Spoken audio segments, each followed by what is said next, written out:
মাসের শুরুতেই না আমি আর তোমাদের ভাইয়া মিলে চলে গিয়েছিলাম গ্রোসারি শপিং করতে। আসলে ইদানিং তোমাদের ভাইয়া অনেক ব্যস্ত। ওর সামনে পরীক্ষা। ও একদমই সময় দিতে পারছে না আমাদেরকে। যাই হোক সেদিন একটুখানি সময় বের করে আমরা চলে গিয়েছিলাম গ্রোসারি করতে।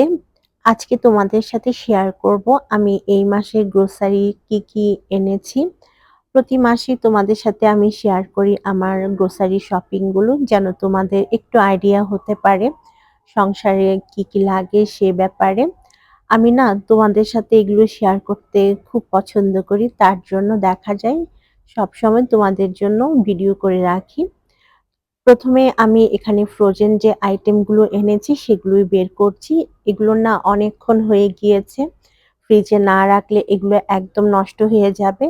তাই আমি প্রথমে গ্রোসারি যে ফ্রোজেন আইটেম আছে সেগুলোই বের করে নিচ্ছি।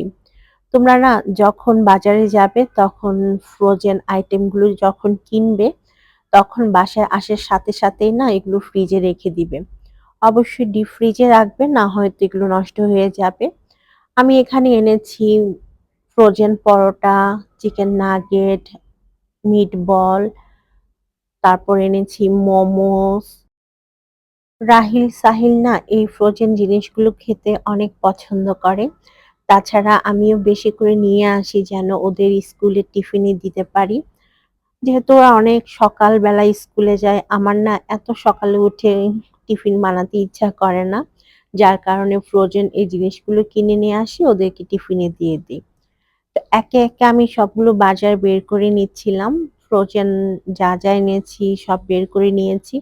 এই মাসে না আমি খুব বেশি একটা ফ্রোজেন জিনিস আনিনি, কারণ বাচ্চাদের স্কুলে তেমন ক্লাস হবে না আর খাওয়া হয় না আসলে। যে জিনিসগুলো আমার সাহিল খেতে পছন্দ করে আমি ঠিক সেইগুলোই না এনেছি এই মাসের জন্য। তো বাজার থেকে আসার পর সবচেয়ে কঠিন কাজ হচ্ছে বাজারগুলো বের করা, তারপর জায়গা মতো রাখা। আমি না একা এই কাজগুলো করছিলাম আর তোমাদের সাথে শেয়ার করছিলাম কি এনেছি। দেখো এখানে আমি অনেক ধরনের বাদাম নিয়ে আসছি, তারপর হচ্ছে কিশমিশ নিয়ে আসছি, বিভিন্ন ধরনের মসলা নিয়ে আসছি। এই জিনিসগুলো না প্রতি মাসে আমার বাসায় লাগে। এমন না যে কোনো মাসে লাগেনি, এমন কখনোই হয়নি। তারপর আমি বিভিন্ন ধরনের ডাল নিয়ে এসেছি। মুস ডাল, মসুরের ডাল, মিক্স ডাল, তারপরে এনেছি মাসকলাইয়ের ডাল, সেই সাথে না এনেছি হচ্ছে বুটের ডাল। এইগুলো দিয়ে আসলে নাস্তা বানাতে, সকালের নাস্তায় যদি ডালগুলো ভুনা করি খেতে অনেক ভালো লাগে। তো এই মাসে না আমি অনেক ধরনের ডাল কিনে নিয়ে আসছি। যাই হোক এখান থেকে আমি আরো কিছু জিনিস বের করছি। এগুলো মূলত কিচেনের জিনিস, যেমন হ্যান্ড ওয়াশ, তারপর হচ্ছে হুইল পাউডার, এরকম অনেক কিছুই আসলে নিয়ে আসছি যেগুলো প্রতি মাসে আমার লাগে। জানো তো সংসারে না অনেক জিনিস লাগে। একটা সংসারে কত রকমের জিনিস যে লাগে সেটা তো আমরা যারা হোম মেকার আছি তারা সবাই জানি। তোমরা নিশ্চয়ই জানো। আর একবারে বাজার করে নিয়ে আসলে যেটা হয় বারবার যেতে হয় না, এক ধরনের আইডিয়া হয়ে যায়। আর আমি দেখেছি টাকারও একটা বরকত হয়, কারণ খুচরা আনতে গেলে দেখা যায় তোমার অনেক বেশি দাম পড়ে যায়। যখন তুমি একবারে না সব জিনিস নিয়ে আসবে তখন তোমার আর এই কষ্টটা হবে না। আমি সংসার যবে থেকে শুরু করেছি তখন থেকেই হচ্ছে মাসের গ্রোসারি মাসের প্রথমেই করে নিয়ে আসি। দেখো তোমাদের ভাইয়া আমাকে একটা ফ্রাই প্যান কিনে দিয়েছে নতুন মাছ ভাজার জন্য। আমি না এই জিনিসগুলোর প্রতি এত বেশি আকৃষ্ট হই, মার্কেটে গেলে বা শপিং এ গেলে প্রতি মাসে কোনো না কোনো একটা ফ্রাই প্যান বলো, প্লেট বলো কিংবা পাতিল বলো কিনে নিয়ে আসি। আমার কাছে কেন জানি এই জিনিসগুলো অনেক ভালো লাগে। তো এই ব্যাগ থেকে আমি বের করছিলাম বিভিন্ন ধরনের ফ্রুটস নিয়ে আসছি, সবজি নিয়ে আসছি, সেগুলোই মূলত বের করছিলাম। ওই যে দেখো তোমাদের ভাইয়া না রেডি হয়ে যাচ্ছে, ও এখন চলে যাবে লাইব্রেরিতে, ওর পড়ার টাইম হয়ে গিয়েছে। এমনিতে ও আজকে 2 ঘন্টা লেট করেছে আমার জন্য বাসার গ্রোসারি করার জন্য। এখন ও চলে যাবে আর আমি একা একাই হচ্ছে এই বাজারগুলো গুছাবো। এই কাজগুলো নরমালি আমরা দুজনেই করি। তোমাদের ভাইয়াও আমাকে অনেক হেল্প করে। সবসময় যেটা করি তোমাদের ভাইয়াকে আমি একটা একটা করে জিনিস দেই আর তোমাদের ভাইয়া সেগুলো জায়গা মতো রেখে দেয়। তো আজকে যেহেতু ও চলে যাচ্ছে ওর হাতে একদমই সময় নেই। আমারই সবকিছু জায়গা মতো রাখতে হবে। প্রথমে আমি ভাবলাম যে জিনিসগুলো বের করে ফেলি, তারপরে হচ্ছে একে একে জিনিসগুলো আমি জায়গা মতো রেখে দিব। দেখো না কত শপিং আমি বের করলাম, তারপরেও আমার শেষ হচ্ছিল না। এদিকে তোমাদের ভাইয়াও চলে যাচ্ছিল। ওকে আজকে আমি চাটাও দিতে পারিনি। বাইরে থেকে নাস্তা কিনে নিয়ে এসেছিলাম, সেটাই ও খেয়েছে। বলেছে চা ওখানে গিয়ে খাবে। লাইব্রেরিতে একটা ছোট্ট ক্যাফেটেরিয়া আছে, ওখান থেকে ও চা খেয়ে নিবে। কারণ আমি তো আজকে অনেক ব্যস্ত, এজন্য ওকে আসলে আমি ওভাবে কোনো নাস্তাই দিতে পারিনি।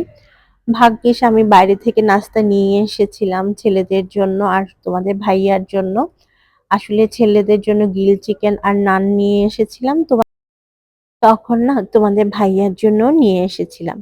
এরই মাঝে দেখো তোমাদের ভাইয়া ২ বার জামা চেঞ্জ করেছে। ওর নাকি প্রথমে যে টি-শার্টটা পরেছে ওটা ভালো লাগছিল না। ওর কেন জানি শীত, শীত লাগছে। পরে আবার আরেকটা পোলো টি-শার্ট পরে নিয়েছে। মানে চিন্তা করো তোমাদের ভাইয়ার কত কাহিনী। যাই হোক আমি এখান থেকে সব সবজিগুলো বের করে নিচ্ছিলাম। আজকে আমি অনেকগুলো সবজি বের করেছি। মানে কিনে নিয়ে এসেছি। কারণ না বাসায় অনেক সবজি শেষ হয়ে গিয়েছে। যেহেতু আজকে গেলাম ভাবলাম যে একবারে সবজিও নিয়ে আসি। তো আমি আরো একটা ব্যাগ নিয়ে আসছি। দেখা যাক এই ব্যাগের মধ্যে কি আছে। আমি এখনো জানি না এই ব্যাগের মধ্যে কি আছে।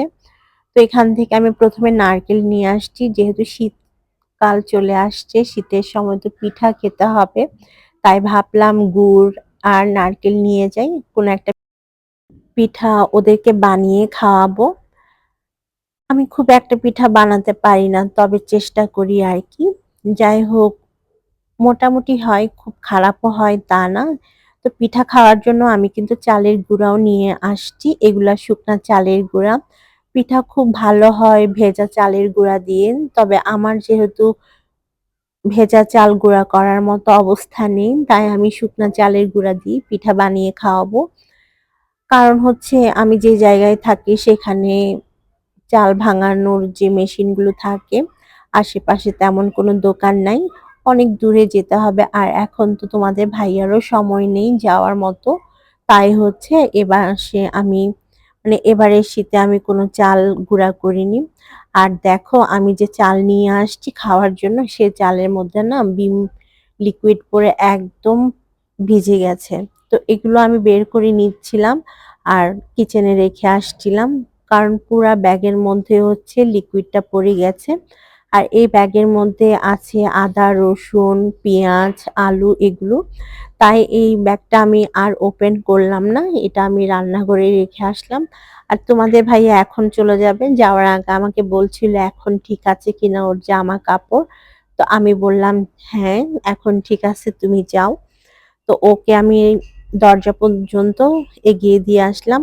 ওকে দরজা পর্যন্ত এগিয়ে না দিলে ও আবার খুব রাগ করে আমার সাথে। তাই দেখা যায় সবসময় ও যখন বাইরে যায় আমি দরজা পর্যন্ত যাই। আবার যখন বাইরে থেকে আসে তখন দরজা খুলে দিতে হয়। না খুলে দিলে না ও অনেক রাগ করে। তো সব বাজার মোটামুটি বের করে ফেলেছি। এখন সব বাজারগুলো জায়গা মতো রেখে দিব। প্রথমে আমি ফ্রোজেন যে জিনিসগুলো এনেছি সেগুলোই হচ্ছে ফ্রিজে রেখে দিব। ডিপ ফ্রিজে। আর এই যে দেখো আমার আজকের বাজার সদাই। যত বাজার সদাই করি না কেন আমি যখন কিচেনের জন্য ফ্রাই প্যান বা সসপ্যান কিনি তখন আমার অন্যরকম একটা খুশি খুশি লাগে।